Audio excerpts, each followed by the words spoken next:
So Jack Dorsey, the co-founder and CEO of Twitter, stepped down from the company today, and while this meme posted below Dorsey's departing statement perfectly reflects my initial lack of interest in this story, I then remembered that in 2019 there was a Black Mirror episode about a hippie CEO who accidentally created the crack pipe of social media apps and then decided to leave the company. And once again, I realized that Black Mirror had come a little bit too close to reality. They got a department?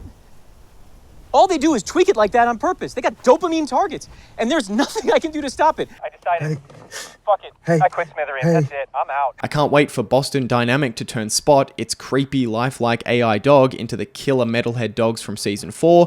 What a future we have to look forward to. But getting back on track, Twitter has been a wild and difficult ride for investors since its initial public offering in 2013. The stock has increased just 10% over the 8-year period, and that's only if you had the courage to hold the stock after it plummeted over 80% after its initial run-up. And it's even worse if you compare it to the exponential performance of its rival Facebook, which has increased 800% since its IPO in 2012. But the underperformance of Twitter stock is entirely supported by the underperformance of the business. The company was valued at $31 billion in 2013 when it only produced $300 million of revenue, so the company needed to grow massively and to become profitable in order to support any kind of increase in its stock price. And while the company did increase revenue from $300 million in 2013 to $4.8 billion this year, the business is still not producing a profit and has failed miserably to capitalize on the whopping $455 billion digital advertising opportunity. Its rivals Facebook and Google, on the other hand, each produce more than $100 billion in revenue each. So while the initial statement from Dorsey today seemed to indicate that the decision was entirely his, I find it hard to believe that there wasn't significant internal pressure for a long time. In his statement, Dorsey made an argument for why founder-led companies are not actually better than others. He said, "Ultimately, I believe that's severely limiting and a single point of failure. I've worked hard to ensure that this company can break away from its founding and its founders." And I guess that's true in some circumstances. Certainly not every founder is capable of running a company, particularly as it becomes larger. Often founders create the fundamental idea and vision for the company, but they don't have the other qualities such as leadership and decisiveness that is necessary to continue scaling a business into the multi-billions. But his statement that founder-led companies are not better than or may even be worse than non-founder-run companies is just not supported by the evidence. An analysis of founder-led companies by Harvard Business Review from 1990 to 2014 found that companies where the founder was still deeply involved performed 3.1 times better than other companies over that 15-year period. And this analysis didn't just include companies where the founder was still CEO, but where the founder was involved in some way, either as CEO, chairman, or even just as a board member, which is key for Jack Dorsey, who is not only stepping down as CEO, but will no longer be remaining on the board of directors. Meaning, not only will he not be in the executive management team working day-to-day at the company, he also won't be involved in any top-level decisions made by the board of directors after his term finishes in May next year. Dorsey stated that he wanted to leave the board entirely because he believes, and quote, "It's really important to give the new CEO, Parag, the space he needs to lead, and it's critical a company can stand on its own, free of its founder's influence or direction." So the fact that Dorsey is leaving the company entirely and his reason for leaving doesn't really make any sense broadly, it makes me strongly believe that he was either forced out through internal pressure or he no longer believes in what the company has become and where it's going.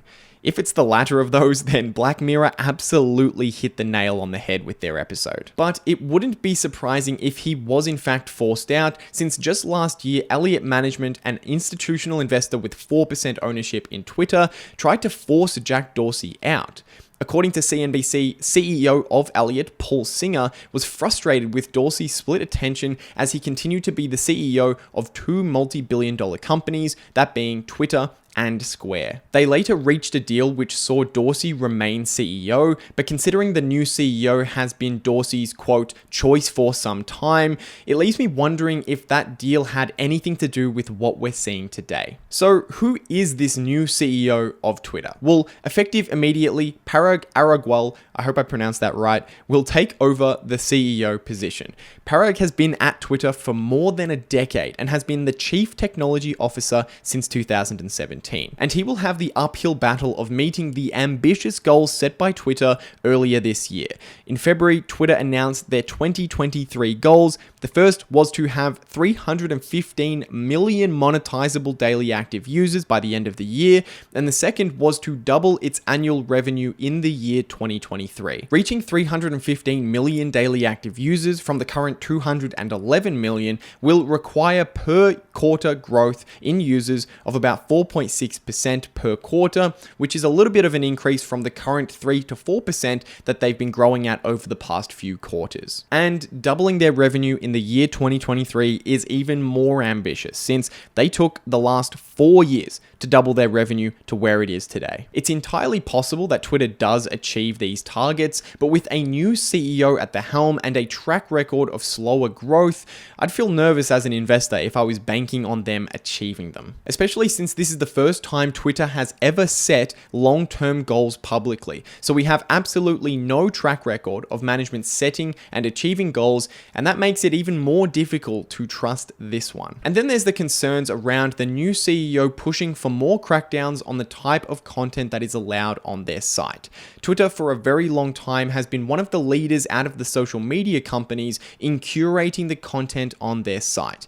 And there's nothing inherently wrong with wanting to curate content on a social media site. And I mean, of course, some level of curation is needed on every site simply to work within the letter of the law. Social media sites, for example, need to remove terrorist-related content and incitement of violence, which is one of the very few restrictions on freedom of speech. But there's also pressure for social media sites to curate content even further to prevent things such as bullying or harassment, which is a much more difficult line to draw. Twitter has been much more liberal with their approach to curation than other social platforms like Facebook, which some people have praised while others have called it censorship. And that approach is likely going to continue or even lean heavier on the curation side with Parag as CEO. In a 2020 interview, Parag said that Twitter's role was not to be bound by the First Amendment, focusing less on thinking about free speech, but thinking about how times have changed. Our role is to serve a healthy public conversation, and our moves are reflective of things that we believe lead to a healthier public conversation. That position seems to indicate Twitter's willingness to go far on limiting what can be said on the platform, and that's a stark difference to something like Facebook. In 2019, CEO of Facebook Mark Zuckerberg spoke at Georgetown University about the importance of standing up for voice and free expression. He said, "In the face of these tensions, once again, a popular impulse is to pull back from free expression. We're at another crossroads. We can continue to stand for free expression, understand its messiness, but believe that the long-term journey towards greater progress requires confronting ideas that challenge us. Or we can decide that the cost is simply too great, and I'm here because I believe that we must continue to stand for free expression." And while I don't think Twitter is going away anytime soon by any means, I wonder if its limited success as a social media platform relative to others is a partial consequence of limiting free expression. After all, I thought the rise and success of social media was driven by the desire of people to connect with others and share a wide range of opinions and beliefs.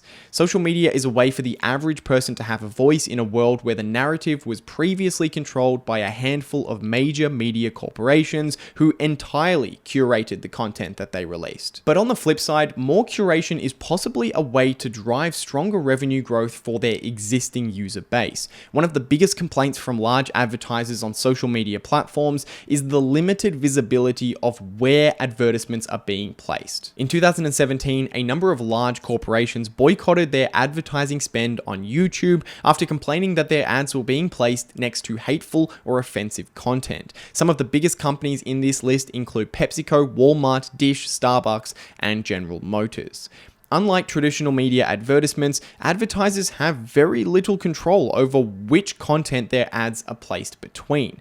Large companies like PepsiCo, for example, do broad brand advertising campaigns, and they place low-cost ads on a whole range of YouTube videos, some of which inevitably ended up on content that these businesses deemed hateful or offensive. After the boycott, YouTube put stricter content restrictions in place, which meant a higher level of curation, but better relationships with their advertisers. So it's entirely possible that with the new leadership at Twitter, they may be able to attract more advertiser dollars and satisfy investors. But regardless, this is a big change in Twitter's management team, the people who make the day-to-day decisions in the company, and will certainly have an influence on how much revenue and profit it produces going forward.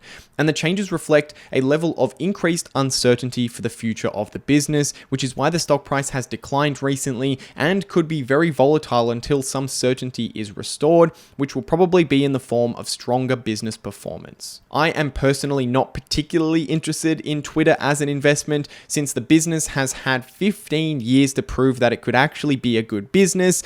What I mean by good business is one that can actually produce consistent profit for shareholders, and they've just failed to do that. But I'd love to hear your thoughts down in the comment section about the changes to Twitter's management team, that being Jack Dorsey stepping away from the CEO and the board of director position. Are you an investor in Twitter? Does this change the story for you, or were you not an investor before and are you now interested in the business because of this change? I'll be down in the comment section below answering questions and comments as this video goes live. So if you're quick, you can head down there and have a discussion with me. And if you did stick around to the end of this video, did you enjoy this video format? This is a little bit different to what I typically do, but if this is something you got value out of, then make sure you hit that like button. Let me know down in the comment section, and of course, hit subscribe if you want to see more content that I post in the future. But with that said, hope you guys have a great day, and I'll see you in the next video.